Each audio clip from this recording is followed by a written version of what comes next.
Jaja, no. You know, sometimes we see things happening around us and we believe it weren't somewhere in some book. Well, I find all of what is unfolding to us right now. Yes, I have found it into a book entitled Haile Selassie the First Teachings of Life and Liberty. Yes, I just want to share this with everybody, so I'm going to go through it quickly, and you can make your own assessment of it and to see if it draws parallel to what is happening today. This is an ancient book. He said, much as man has progressed in the scientific and technological fields, he has not made parallel endeavors to enrich himself spiritually. The materialism of today is overriding the spiritual values to the extent that today we observe a lot of unrest and social upheavals which have become common phenomenon the world over.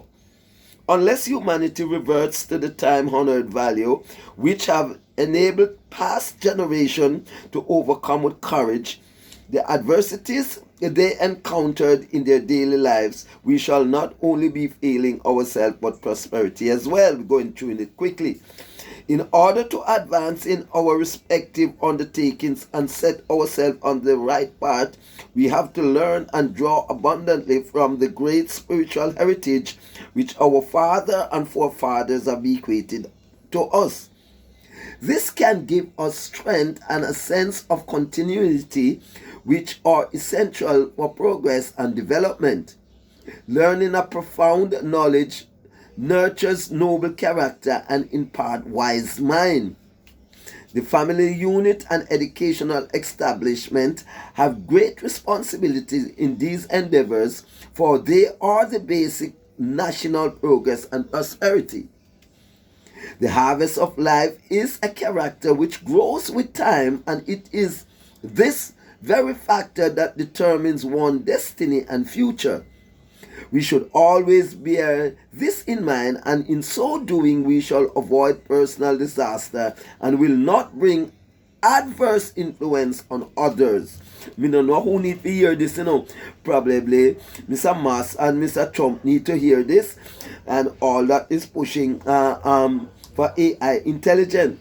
Our own church is as ancient as our faith, and her history is repeated with accounts of unswerving faith for our people, the inspiring heroism of our matrix, and the holiness of our saints. The history of our nation has always been closely related to the history of our church, and the church has been both the rallying point and the inspirer of our national unity. In these modern days, there are multitude of things published in print and broadcast by radio which captivate the human minds and spirit. Many new ideas are disseminated by the learned.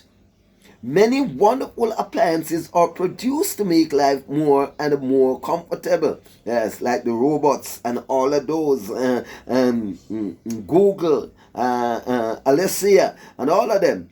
The rich powers have passed from. Come on, let's do that again. Many wonderful appliances are disseminated by learned. Many wonderful appliances are produced to make life more and more comfortable. The rich powers have passed on from exploring and exploiting the earth and are vying with each other to explore and conquer the moon and the planet. We don't want to hear that again.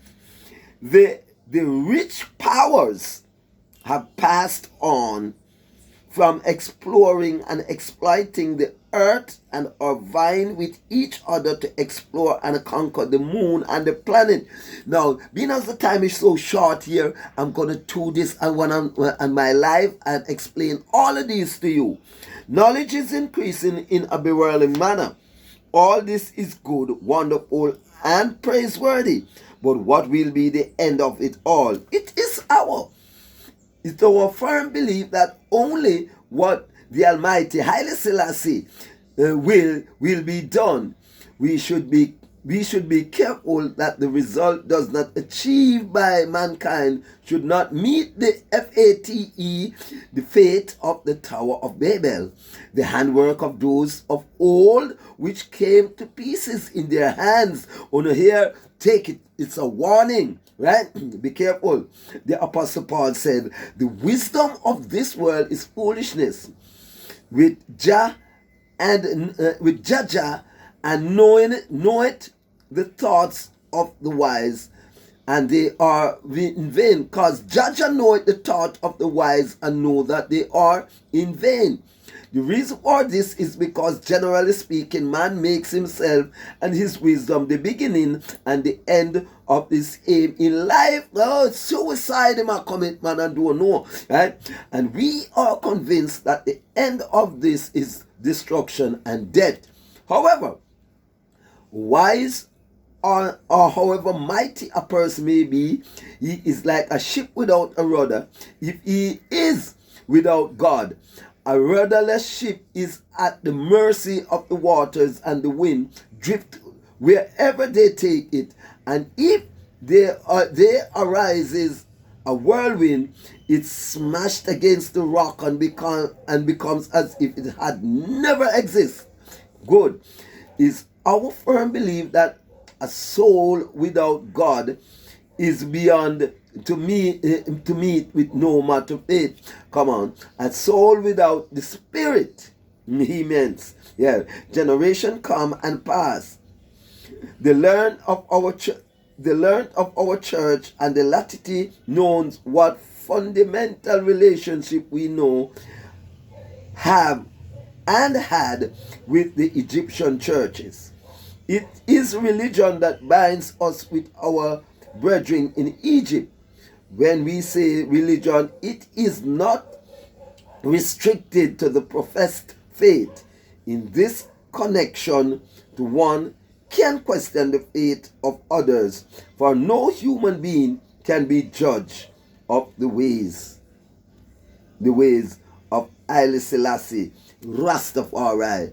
Solving the availing and manifold problems which beset the world does not evolve upon temporal powers alone. Spiritual leaders and laymen have also a sacred duty to coordinate their efforts to advance the case of mankind. It is vital and useful for church leaders to meet from time to time to discuss outstanding issues.